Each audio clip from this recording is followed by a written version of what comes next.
তোমাদের কেকের ভিডিওটা দেখানোর আগে দেখাই কেকটা কতটা সফট ছিল। দেখে তোমরা নিশ্চয়ই বুঝতেই পারছো।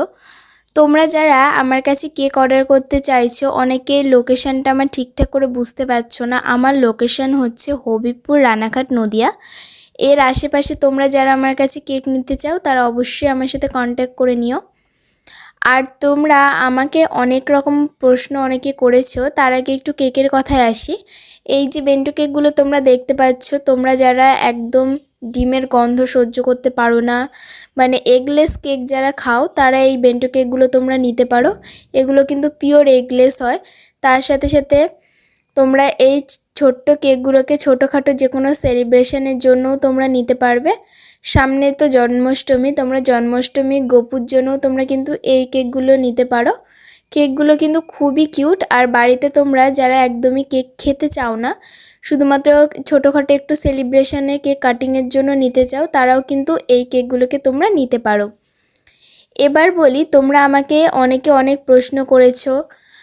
এবার তোমাদের প্রথম প্রশ্নর উত্তরটা আমি আগে দিয়ে দিই। তোমরা অনেকে জিজ্ঞাসা করেছো যে আমি কোন ব্র্যান্ডের প্রিমিক্স ইউজ করি। আমি ট্রোপোলাইট ব্র্যান্ডের প্রিমিক্স ইউজ করি।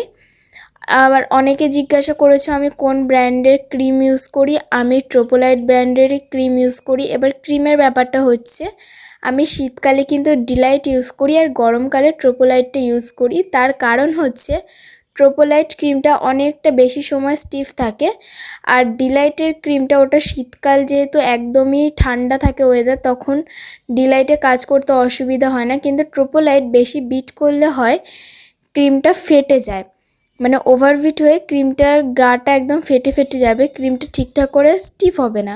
সেই কারণেই আমি শীতকালের ডিলাইটটা ইউজ করি। এবার তোমাদের একটু কেকের কথা বলি। কেকটা অর্ডার করেছিল আমারই আশেপাশে একটা লোকেশনের একটা কাস্টমার। এই প্রথমেই আমার কাছে কেকটা নিল, সম্ভবত তার মায়ের জন্মদিন উপলক্ষেই কেকটা সে নিয়েছিল আমার কাছ থেকে। ডিজাইনটা আমি তাকে কিছু রেফারেন্স পিকচার পাঠিয়েছি, সেখান থেকেই চয়েস করে আমাকে বলেছিল এরকমই কিছু ডিজাইন করে দিতে। সেম টু সেম তো হয় না, একটু আলাদাই হয় আর কি প্রত্যেকের কাজই। আমি যদি আমার কাজটাই পরে করি, সেটা আমি পরে সেম টু সেম করতেই পারবো না। কালারটা দেখে মনে হচ্ছে একদম যেন জন্মাষ্টমীর একটা সুন্দর কেক বানাচ্ছি আমি, কিন্তু সেটা কিন্তু একদমই নয়। আর এই কেকটা তোমরা যারা বেন্টো কেক করবে তারা সবসময় আগে কেকটাকে ডিজাইন করার আগে বক্সের মধ্যে বসিয়ে নেবে, তাহলে ওপরের ডিজাইনটা একটুও ঘেটে যাবে না। খুব সুন্দরভাবে তোমরা ডিজাইনটা করতে পারবে। আর এই কেকটাতে ছিল একটা গোল্ডেন লিফের কিছু কাজ ওপরে ডেকোরেশন, আর একদমই সিম্পলের মধ্যে ছিল কেকটা, তাই আমি ওপরে কিছু সুগার বলও অ্যাড